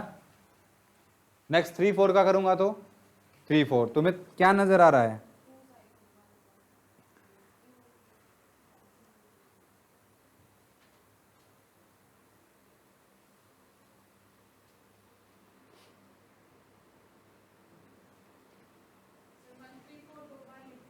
कोई बात नहीं, ये 2 बार लिख दिया। देखो जब भी तुम्हें कोई भी साइकिल दे रखी हो, सबसे ऊपर वाली लाइन में कितनी साइकिल है, 2 साइकिल है, फिर 3 और फिर 4 साइकिल। आप क्या करो, जो साइकिल है ना उसको उठा के अपोजिट कर दो, ठीक है, वो क्या हो जाएगा उसका इनवर्स, ठीक है। अब देखो मैंने यहाँ पे 2 4 लिखा है, 2 4 लिख दो या 4 2 लिख दो, क्या इनमें डिफरेंस है, कोई नहीं डिफरेंस है ना, तो इसलिए 2 4 का इनवर्स क्या आएगा 4 2, इसको मैं 2 4 भी लिख सकता हूँ। यानी अगर मैंने यहाँ पे 1 2 3 उठा लिया और इसका इनवर्स चाहिए तुम्हें, तो क्या लिख दो, इसका उठा के इसको साइकिल को अपोजिट कर दो, 3 2 1, ये हो जाएगा इसका इनवर्स। नहीं समझ आया, आ गया, श्योर, हाँ जी। 1 3 2 था, 1 की इमेज क्या थी, 2 की इमेज, 3 की इमेज, देखिए जो इनवर्स आया उसमें 1 की इमेज क्या है, 3 की, 2 की, 1। क्या सेम एलिमेंट है दोनों, ये सेम एलिमेंट नहीं है ये, ठीक है। फिर नेक्स्ट मैं इसको ऐसे लिख दूं, तो इसको मैं ऐसे लिख दूं तो 1 3 2,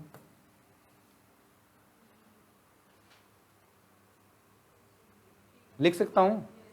क्या किया मैंने, साइकिल है, साइकिल को मैं इससे 3 से भी स्टार्ट कर सकता हूँ, 1 से भी स्टार्ट कर सकता हूँ। 1 की इमेज, 1 की इमेज, 3 की इमेज, 3 की इमेज, 2 की इमेज, 2 की इमेज, 1, ठीक है। तो अगर ऐसे है तो देखो इनवर्स लिखने के कितने तरीके हो गए, 2। पहला तरीका जो सबसे सिंपल है, जो भी साइकिल है ना उठा के उसका अपोजिट। दूसरा तरीका, पहला नंबर है ना उसको एज इट इज रखो, और जो बाकी सारे है ना उसको उठा के अपोजिट लिख दो। मैंने क्या किया, 1 है, 1 को तो रखा एज इट इज, और 2 3 का क्या कर दिया 3 2। कोई बच्चा बोलेगा सर मुझे कंफर्म करके बताना एक बार, इसकी कंपोजिशन इसके साथ कराऊं तो क्या आया था, किया ये तो अभी हमने 1 2 3 की 1 3 2 के साथ कराई थी, कितना आया। ये पता है मैंने क्यों लिखा है, क्योंकि ऊपर वाले जो लिस्ट लिखी है ना उसमें कहीं भी तुम्हें 3 2 1 नहीं दिख रहा होगा, है ना। तो कोई बच्चा बोलेगा सर 3 2 1 क्या लिख दिया, तो कोई एलिमेंट ही नहीं है। लेकिन इनको हमने किसका नाम दिया हुआ है, साइकिल्स, साइकिल्स है, तो 1 3 2 1 का भी वही नाम है, 1 3 2 का भी वही है, और इसको 2 भी तो 2 से भी तो स्टार्ट कर सकता हूँ मैं, 2 की इमेज 1, 1 की इमेज 3, 2 1 3। तो ये कोई डिफरेंट एलिमेंट नहीं है, ये सारे के सारे क्या है, सेम ही एलिमेंट है, ठीक है। लेकिन जो लिखते हैं हम वो इसको ऐसे लिखते हैं 1 3 2, ठीक है। कोई दिक्कत, एलिमेंट का इनवर्स निकाल सकते हो।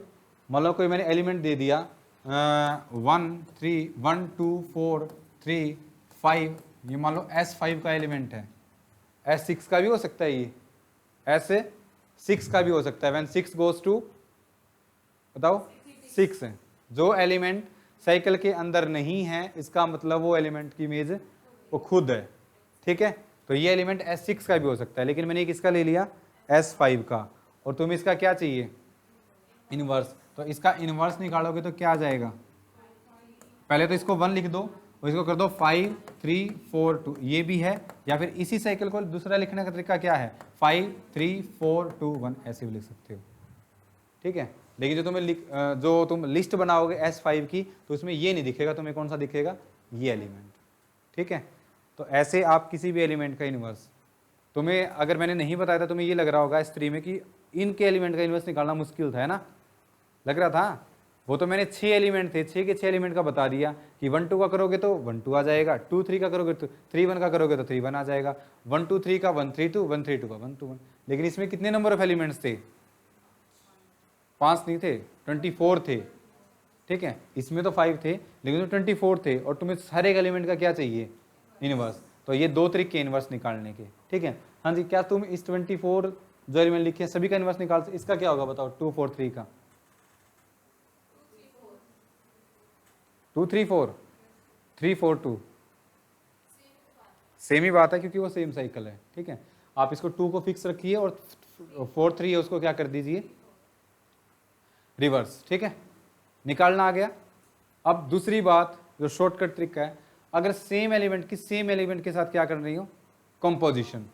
ठीक है, तो देखो क्या कैसे करते हैं। मान लो ये एलिमेंट गिवन है तुम्हें, ये कर लोगे फिर बाकी तो हो ही जाएंगे ना। मैंने S5 का एलिमेंट उठा लिया जिसके अंदर कितनी साइकिल ली है मैंने, कितने ऑर्डर की साइकिल ली है, 5 ऑर्डर की, उसके अंदर कितने एलिमेंट है, 5। ठीक है, मैंने बोला तुम्हें कि अभी हम ऐसे ही बच्चों की तरह कर रहे थे, बिगिनर है तो ऐसे ही करेंगे। मैंने तुमसे पूछा 1 2 4 3 5, इसका आंसर बताओ, 1 2 4 3 5, इसका आंसर बताओ क्या आएगा, है ना। तो जैसे कि हम तो 3 साइकिल ले रहे थे फिर भी समझ में नहीं आया, समझ में आ गया होगा तो फिर लेंथ ही है वो, है ना। तो इस टाइप के एलिमेंट है, जब सेम एलिमेंट के साथ कंपोजिशन करवानी है तो कैसे करेंगे, कितनी बार करवानी है कंपोजिशन, एक बार करवा रहे हैं। या फिर मैं इसको ऐसे भी लिख सकता हूं 1 2 4 3 5, 5 हो गए। इसको स्क्वायर, यही तो पूछा है उसने, इसका स्क्वायर भी बोल सकता हूं। स्क्वायर है तो ऐसे मत लिख देना 1 4 16 9 25, कहीं ऐसे लिख दो। इसका मतलब इस एलिमेंट की इसी के साथ अगर कंपोजिशन कराओ तो क्या आंसर आएगा। या फिर ये भी पूछ सकता है 1 2 4 3 5 की पावर 3 है तो इसका आंसर बताओ क्या आएगा। हाँ जी, जो मैंने अभी मेथड बताया था उससे करोगे तो कम से कम 3 मिनट लगेंगे, 4 मिनट लगेंगे करने में, है ना। लेकिन ऐसा हम नहीं करेंगे। ठीक है, इसके लिए हमारे पास क्या शॉर्टकट है, देखो 2 है ना, 2 है, पावर कितनी है 2, उससे 1 कम करो, कितना हो गया 1, तो 1 छोड़ के 1 लिखो, 1 छोड़ के 1 लिखो। मतलब जैसे इसका आंसर चाहिए तुम्हें तो इसका आंसर ऐसे लिखेंगे, सबसे पहला एलिमेंट तो फिक्स कर दो 1 है, फिर 1 छोड़ दो, क्या छोड़ दें, फिर क्या लिखना है 4 लिखना है, फिर 4 छोड़ दे, 4 के बाद 1 एलिमेंट और छोड़ दे, फिर क्या लिखना है 5, 5 के बाद 1 एलिमेंट छोड़ दो, फिर 2 लिखना है, फिर 2 के बाद 1 एलिमेंट छोड़ दूं 3, इसका आंसर ये आएगा। और ये एलिमेंट डिफरेंट एलिमेंट है। ठीक है, ये भी एलिमेंट एक S5 का ही है। ठीक है, ये भी एलिमेंट एक S5 का ही है। ओके, हाँ जी। अब की बार कितना पूछा हुआ है उसने, 3 पूछा हुआ है, तो अब की बार 3 में से कितने रह गए, तो कितने एलिमेंट स्किप करने हैं 2, इसका आंसर आएगा, पहले 1 फिक्स कर दो, ये 2 छोड़ दो, कितना आएगा 3, फिर 3 आया था ना, फिर ये 2 छोड़ेंगे तो फिर 2, फिर 2 है, 2 छोड़ेंगे तो फिर 5, फिर 2 छोड़ेंगे तो 4, इसका आंसर ये आएगा।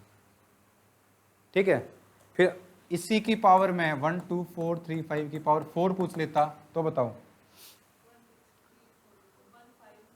कितने छोड़ने पड़ेंगे, कितने स्किप करने हैं 3, तो पहले 1 लिख लीजिए, 1 2 3 3 छोड़ दिए, 5, फिर 5 है, 1 2 3 छोड़ दीजिए 3, फिर 3 आ गया ना 4, और फिर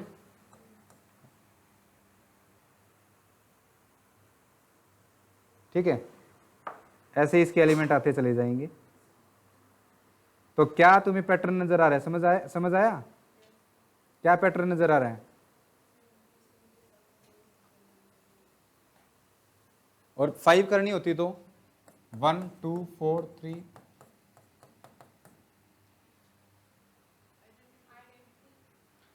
5 है तो कितने स्किप करने पड़ेंगे? 5 4, किसका नंबर आ गया दोबारा? तो क्या आ जाएगा? आइडेंटिटी। ठीक है, तो क्या तुम्हें सेम एलिमेंट की सेम एलिमेंट के साथ कंपोजिशन करवानी आ गई? एक और रिजल्ट देख रहे हो तुम यहाँ से, क्या उतनी ही अगर मैं पावर कर दूं तो क्या आ जाएगा? आइडेंटिटी आ जाएगा। यानी अगर मैं यहाँ से कोई दूसरा एलिमेंट लेके चलूं 1 4 3 2, ये एलिमेंट ले लिया और इसकी पावर में 4 करूँ, आंसर क्या आएगा?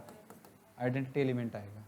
ठीक है, तो जितनी पावर पूछी है ना उससे एक कम कर दो और उतने एलिमेंट स्किप करते चले जाओ, वो आंसर आ जाएगा उसका। हालांकि हमने इसमें भी यही काम किया है, 5 में से 1 सब्ट्रैक्ट किया, कितना आ गया? 4 स्किप करने हैं तो 1 1 2 3 4, उसके बाद किसका नंबर आया? 1, तो 1 1 पे चला गया। फिर 2 है 1 2 3 4, फिर किसका नंबर आया?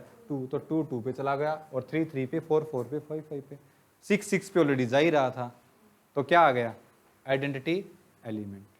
ठीक है, तो क्या तुम्हें सिमेट्रिक ग्रुप के एलिमेंट का इनवर्स निकालना आ गया? कितने तरीके हैं? पहला तरीका, साइकिल को अपोजिट साइड लिख दो, ठीक है, रिवर्स करके लिख दो। दूसरा, फर्स्ट एलिमेंट फिक्स रखो, बाकी एलिमेंट का रिवर्स। ऐसे आंसर अलग अलग आएंगे, सेम आएगा। एलिमेंट का इनवर्स यूनिक होता है। ठीक है, कोई बच्चा बोले कि सर ये लिख दिया मैंने, इसका इनवर्स लिखा, तो किसी बच्चे ने लिख दिया 1 2 3 4 1, और मैंने तो ये लिखा है 1 2 3 4, तो सेम ही तो बात है ये। ठीक है, हाँ जी, सेम एलिमेंट के साथ सेम एलिमेंट की कंपोजिशन करनी हो तो एक प्लेस छोड़ के, पावर 3 करनी हो तो 3 बार करनी हो तो 2 प्लेस छोड़ के, 4 बार करनी हो तो 3 प्लेस छोड़ के, और 5 बार करनी हो तो 4 प्लेस छोड़ के, और 5 बार 6 बार करनी हो तो क्या पता S8 पे काम कर रहा हो वो। ठीक है, तो इस तरह हम एलिमेंट की कंपोजिशन करवा सकते हैं। साइकिल चल रही है ये और ये सेम ही बात है। ठीक है, 1 की इमेज 2 1 की इमेज 2, तो लिखने का तरीका अलग अलग है। ओके, नेक्स्ट, एक साइकिल को हम कितने तरीके से लिख सकते हैं? नेक्स्ट क्वेश्चन है मेरा कि एक साइकिल को हम कितने तरीकों से लिख सकते हैं? जितना उसका ऑर्डर है। मान लो ये तुम्हारे पास है, इसको मैंने लिख दिया 1 4 3 2, फिर यहाँ से 2 से स्टार्ट कर, 3 से, फिर 4 से, लेकिन एलिमेंट क्या रहेगा? सेम। तो जितना उसका उतनी लेंथ है, लेंथ बोलते हैं, इसकी लेंथ कितनी है? 4। ठीक है, मान लो ये है, इसकी लेंथ कितनी है? 5। जितनी उसमें नंबर ऑफ एलिमेंट है वही उसकी लेंथ होती है, और उसी लेंथ की वो साइकिल बोली जाती है। ठीक है, तो सिमेट्रिक ग्रुप में बताओ कोई प्रॉब्लम? नेक्स्ट, ये तो मैंने सिंपल दे रखा था, मान के चलो ऐसे एलिमेंट भी होंगे जिनकी, देखो मान लो मैंने S5 पे काम कर रहा हूं मैं, और मैंने एलिमेंट है मेरा 1 2 3 और 4 5, ये एलिमेंट किसका एलिमेंट है?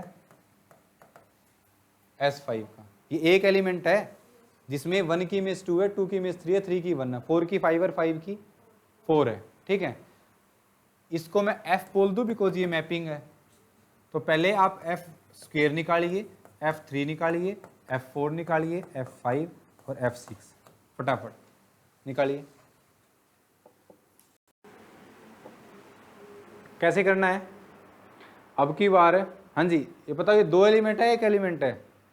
कल तो इसमें कंफ्यूजन हो रही है कईयों को, तो एक है या 2 है? एक एलिमेंट है ये। इसमें देखो 1 2 पे, 2 3 पे, 3 1 पे, 4 5 पे, 5 4 पे जा रहा है, 5 5 पे, 4 4 पे नहीं जा रहा है ना, इसलिए 4 5 को अलग से लिखा हुआ है। तो बच्चा बोलेगा सर इसके अंदर इंक्लूड क्यों नहीं किया? हो ही नहीं सकता। और इस टाइप की साइकिल्स को हम डिसजॉइंट साइकिल बोलते हैं, जिनमें कोई भी एलिमेंट कॉमन ना हो, उनको हम डिसजॉइंट साइकिल बोलते हैं। तो ये और ये डिसजॉइंट साइकिल है।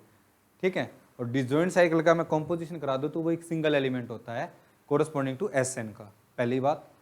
ओके, अब मैंने ये दे दिया ना, कुछ बच्चे कंफ्यूज हो गए ना, F2 F3 F4, कंफ्यूज होने की बात नहीं है। F2 निकालना है तो इसमें से क्या कर दो, 1 सब्ट्रैक्ट, एक छोड़ के एक लिखना है। तो देखो 1 है, 1 की इमेज क्या आ जाएगी? फिर 3, एक छोड़ दो फिर 2, फिर 2, ठीक है, खत्म साइकिल ये तो। नेक्स्ट 4 5 है, एक छोड़ के एक लिखना है, तो 4 एक छोड़ के दोबारा क्या आ गया 4, और जब 4 की इमेज 4 आ जाती है तो उसको साइकिल में नहीं लिखते हैं, बताया था ना। जब 4 की इमेज 4 आ जाती है, सेम एलिमेंट की सेम इमेज आ जाती है, तो साइकिल में नहीं लिखते हैं। साइकिल में नहीं लिखा हुआ तो ये अंडरस्टूड है कि वो सेम इमेज है उसकी। तो आपने यहाँ पे देखा एक स्किप किया मैंने, 4 5 स्किप कर दिया, दोबारा किस पे आ गए 4 पे, फिर 5 है, एक स्किप किया, किस पे आ गए 5 पे, और ऐसे नहीं लिखते हैं फिर इसको हम। तो एफ स्क्वेयर करूंगा तो सिर्फ क्या आएगा 132, नहीं समझ आया, आ गया। फिर आते हैं F3 पे, ठीक है। F3 को मैं ऐसे भी तो लिख सकता हूँ, F3 is equal to F square into F, ठीक है, लेकिन ये तो लेंथी प्रोसेस है। ओके, हम स्किप मेथड से ही करते हैं। 3 है पावर, कितने करेंगे 2। अब एक बात बताओ, ये 4 5 साइकिल है, इसका स्क्वेयर करूंगा मैं तो क्या आएगा, तभी तो नहीं आया वो यहाँ पे, मैंने पावर कितनी करी 2, और वो वाला लगाना एक बार, मैं फिर इसकी पावर 3 करूंगा 4 पावर 3, तो मैं इसको लिख सकता हूं ना, और ये क्या चुका है, तो दोबारा आंसर क्या आएगा। तो इसका मैं एक 4 5 साइकिल लिख दूं पहले ही, कोई दिक्कत। और इसमें कितने स्किप करने हैं 2 या 3, पावर से 1 कम 1 है, स्किप किया, दोबारा किसका आंसर आ गया 1, नहीं लिखते। 2 है, 2 स्किप किया दोबारा, तो आंसर कितना है F3 का, सिर्फ 4 5, नहीं समझ आया। और F4 लिखना हो तो 4 5 का आई, सेम तरीके से ये क्या आ चुका है, दोनों तरफ स्क्वायर करूंगा तो दोबारा क्या आ जाएगा आई, तो इसके कोरस्पॉन्डिंग आई और इसके कोरस्पॉन्डिंग फिर वही लगा दो 1 2 3, आंसर आ जाएगा 1 2 3। F5 और F6 लिखो।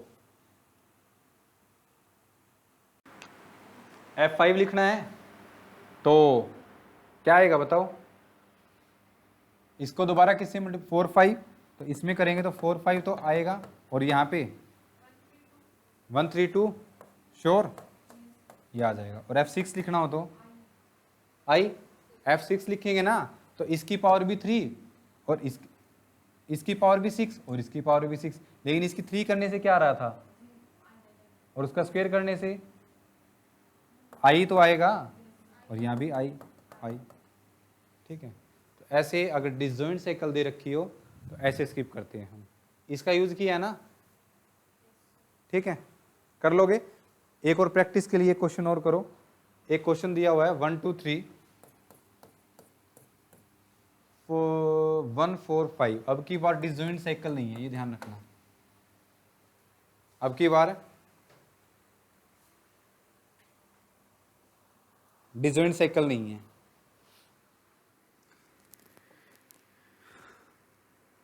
निकालिए पहले, हाँ पहले f निकालिए, फिर f स्क्वायर निकालिए, फिर f क्यूब, फिर f4 f5 करके पहले इसको सिंगल एलिमेंट में बनाइए, क्या आएगी, ठीक है। कंपोजिशन करना मैंने सिखाया ही है। सबसे पहले 1 लिख लीजिए, 1 की इमेज 4, 4 की इमेज 4, तो 1 की इमेज क्या आ गई 4 आ गई, फिर 4 से स्टार्ट कर लीजिए, ठीक है। 4 की इमेज 5 की इमेज 5, जहाँ नहीं है उसका मतलब सेम एलिमेंट, 4 की इमेज 5 आ गई, 5 की इमेज 1 की इमेज, तो 5 की इमेज 2, 2 की इमेज यहाँ से चेक करना होता है ना, 2 की इमेज 2 और 2 की इमेज 3, तो 2 की इमेज 3, 3 की इमेज 3 की, तो 3 की, अब साइकिल को क्लोज कर दीजिए, है ना। सबसे पहले इसकी कॉम्पोजिशन करें और इसके बाद ये निकालना तो बड़ी बात है नहीं, F square, F cube, f4 f5, चलो एक मैं निकाल देता हूँ, ठीक है। f5 इज इक्वल टू आई, हंस क्या रहे हो, निकाल तो दिया एक, सबसे लेंथी वाला तो मैंने निकाला है, और ये आप निकाल सकते हो, एक एलिमेंट स्किप कर दीजिए, 2 स्किप कर दीजिए, 3 स्किप कर, 4 करोगे तो आइडेंटिटी एलिमेंट आ जाएगा। ओके, एक ग्रुप, एक सेट और पढ़ा था हमने बिल्कुल लास्ट में, ग्रुप की डेफिनेशन पढ़ने से पहले, कौन सा सेट था वो, हाँ क्या था, क्वार्टरनियन ग्रुप बोल देते हैं अब उसको, ठीक है। इसका मतलब वो क्या बनेगा, एक ग्रुप बनेगा। किससे डिनोट किया था उसको? Q8 से या Q4 से? Q4 से, Q8 से नहीं। सच दैट किस टाइप के एलिमेंट थे? प्लस माइनस कि such that -1 I into J into के इंटू आई, वो तो 1 था और अपोजिट -1 थे, है ना, यानी j इंटू आई, के इंटू जे और i इंटू के, ये किसके इक्वल थे? माइनस। इस सेट को हमने बोला था क्वार्टरनियन सेट, लेकिन हाँ वो साइकिल चलेगी, आई जे का आंसर के, जे के का आंसर आई, साइकिल चलेगी, ठीक है। इसको हमने क्या नाम दिया था? क्वार्टरनियन ग्रुप। सेट बोला था, लेकिन अब आज इसको क्या बोल रहे हैं? ग्रुप। फटाफट कर दो। पहली प्रॉपर्टी क्लोजर सेटिस्फाई हो रही है?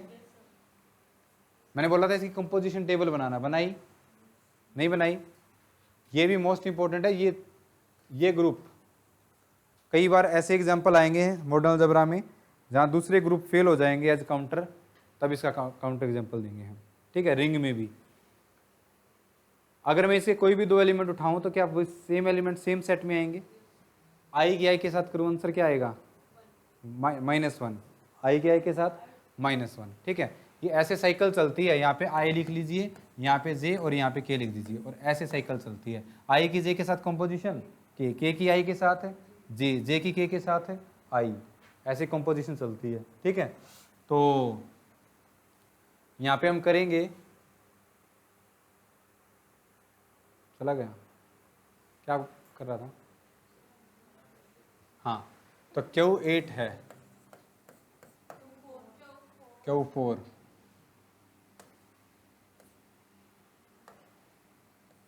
दूसरी बताओ, हो जाएगी। तीसरी आइडेंटिटी क्या होगा इसमें? 1 इनवर्स, 1 का इनवर्स, -1 का इनवर्स, 1 का इनवर्स 1 होगा, -1 का इनवर्स -1 होगा, -1 की -1 के साथ करा दीजिए, 1 आ जाएगा। आई की आई का इनवर्स -i, श्योर। आई की कंपोजिशन किसके साथ कराऊं कि 1 आ जाए? वो तो -1 आएगा। -i के साथ करा दीजिए, -i²। i² किसके इक्वल है? 1 आ गया। तो i का इनवर्स है -i। सिमिलरली j का इनवर्स है -j, k का इनवर्स है -k, फिर इनका इनवर्स ये हो गया, -i का इनवर्स है i, -j का इनवर्स है j, और -k का इनवर्स है k, ठीक है। तो i² -1 होता है, वो चला गया। i² k² j² -1 के इक्वल होता है, ठीक है। नहीं, क्या लिखा था? 1 या लिखा था -1 लिखा था? -1 था, तो ये क्या बन जाएगा? एक ग्रुप बन जाएगा, ठीक है। और तो कोई नहीं रहता जो सेट जो हमने ना प्रूव किया हो, ग्रुप कर दिए सारे। तो जितने भी सेट जो हमने डिस्कस किए थे ग्रुप थ्योरी से पहले, उन सभी को हमने ग्रुप प्रूव किया है, ठीक है। उनके एलिमेंट की कंपोजिशन, इनवर्स कैसे निकालते हैं, और ऑर्डर, ठीक है। ऑर्डर में एक बार रिमाइंड करवा देता हूँ सभी का, क्योंकि अब हम एलिमेंट्स के ऑर्डर पे जाएंगे, ठीक है। तो 1 बाय 1 बताना। Order of Zn and order of Zp, Pj prime number P, order of Un, phi n, order of Q4 8, order of Dn 2n।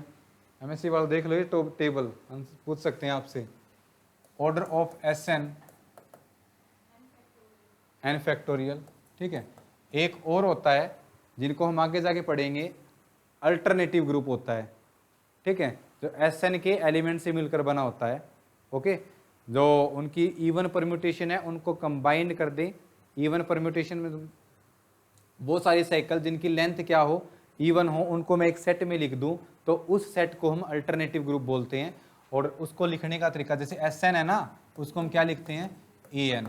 और Sn के अंदर अभी मैंने बताया ना, Sn के अंदर इवन की और ओड की, ठीक है, n/2 ऐसी साइकिल होंगी जिनका ऑर्डर इवन होगा और n/2 ऐसी साइकिल होगी जिनका ऑर्डर ओड होगा। लेकिन ओड वाली है वो सब ग्रुप नहीं बनेगी कि ओड की ओड के साथ कंपोजिशन इवन भी आ सकती है। लेकिन जो इवन है वो इवन वाली कंपोजिशन है, इवन वाली जो साइकिल है वो क्या बनाएगी, एक सब ग्रुप बनाएगी। और उस ग्रुप का हमने नाम दिया क्या, और किससे रिप्रेजेंट करते हैं, An से। यानी जो An है वो सबसेट होता है Sn का, ठीक है, प्रॉपर सबसेट ही होगा क्योंकि Sn के अंदर तो ओड होती है। जो इसका जो ऑर्डर होता है ना वो n⁴/2। अभी तो बताया इवन परम्यूटेशन कितनी होती है, हाफ होती है, ठीक है। नेक्स्ट, ऑर्डर ऑफ GLNF, ठीक है, is equal to 1 if n is equal to 1 and order of GLNF is infinite, है ना। GLNF अगर n greater than equal to 2 है तो क्या आ जाएगा, इन्फिनिटी, ठीक है। एंड जो f है वो तुम्हारे पास क्या हो, इनफाइनाइट हो। ऑर्डर ऑफ GLNZN या ZP बोलो, because ZP is field if and only P is a prime number, ठीक है। और अगर n 1 है तो इसके अंदर क्या आएगा, सिंगलटन नंबर, तो ऑर्डर कितना आ जाएगा, 1। एंड ऑर्डर ऑफ GLN, ठीक है, अगर n greater than equal to 2 है, ZP है, तो इसका फॉर्मूला क्या था, क्या था बताओ, p की पावर n माइनस p की पावर n माइनस 1, p की पावर n माइनस p की power n minus 2 and up to so on p की पावर n माइनस 1, है ना। ऐसे चलता चला जाएगा। एक लास्ट और बता देता हूँ, SLNZP वो तो सेम होगा ना, 1 होगा वो तो सिंगलटन, और n अगर ग्रेटर देन इक्वल टू 2 है तो इसका बताओ क्या आ जाएगा। इसको किससे डिवाइड कर दो, p माइनस 1 से, ये सेम है इस चीज़। तो ये कुछ ग्रुप है जो हमने डिस्कस किए हैं और उनका ऑर्डर ये होता है। इसमें तो कोई डाउट नहीं है ना। तो सभी ग्रुप्स का ऑर्डर आपको याद हो। रीजन पता है सभी का क्यों होता है, ऑर्डर ऑफ DN 2N क्यों होता है पता है, क्योंकि हाफ रिफ्लेक्शन और हाफ रोटेशन होती है। और इसी तरह ये ग्रुप हमने डिस्कस किए हैं। ये टेबल बनाई है मैंने, इसमें जितने भी ग्रुप है उन सभी का ऑर्डर लिखा हुआ है। ओके।